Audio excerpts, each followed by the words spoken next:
નમસ્કાર, પંચાયત સમાચાર 24 માં આપનું સ્વાગત છે। સંજેલી કન્યા શાળા ખાતે આગેવાનોની ઉપસ્થિતિમાં મન કી બાત ટિફિન કે સાથ કાર્યક્રમ યોજાયો।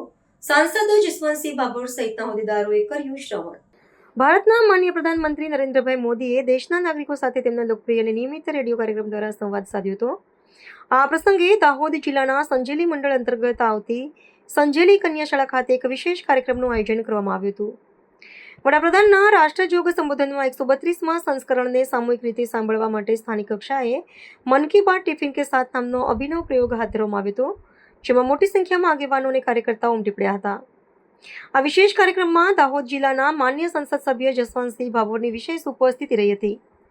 તેમની સાથે સંજેલી મંડળના પ્રભારી શ્રી રમેશભાઈ કટારા, સહપ્રભારી શ્રી ભરતભાઈ શ્રીમાળી, મંડળ પ્રમુખ સુરેશભાઈ ચારેલ તેમજ મહામંત્રીઓ રૂપસિંહ રાઠોડ અને અમરસિંહભાઈ બામણિયા જોડાયા હતા।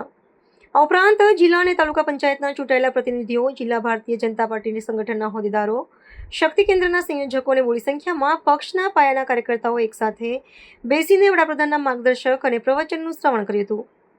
કાર્યક્રમ બાદ સહભોજનનું આયોજન કરવામાં આવ્યું હતું, જેનો મુખ્ય ઉદ્દેશ્ય સંગઠન પર્વ નિમિત્તે પક્ષના કાર્યકરો વચ્ચે આત્મીયતા વધારવાનો અને સંગઠનને વધુ સુદૃઢ બનાવવાનો હતો। વડાપ્રધાનના પ્રવચનમાં આપવામાં આવેલા સંદેશાઓને છેવાડાના માનવી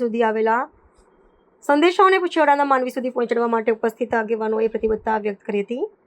આ પ્રકારના કાર્યક્રમો થકી રાષ્ટ્રીય નેતૃત્વના વિચારોનું સ્થાનિક સ્તરે સીધું પ્રસારણ થાય છે અને સામાજિક તેમજ રાજકીય જાગૃતિના નવા આયામો સિદ્ધ થતા જોવા મળે છે।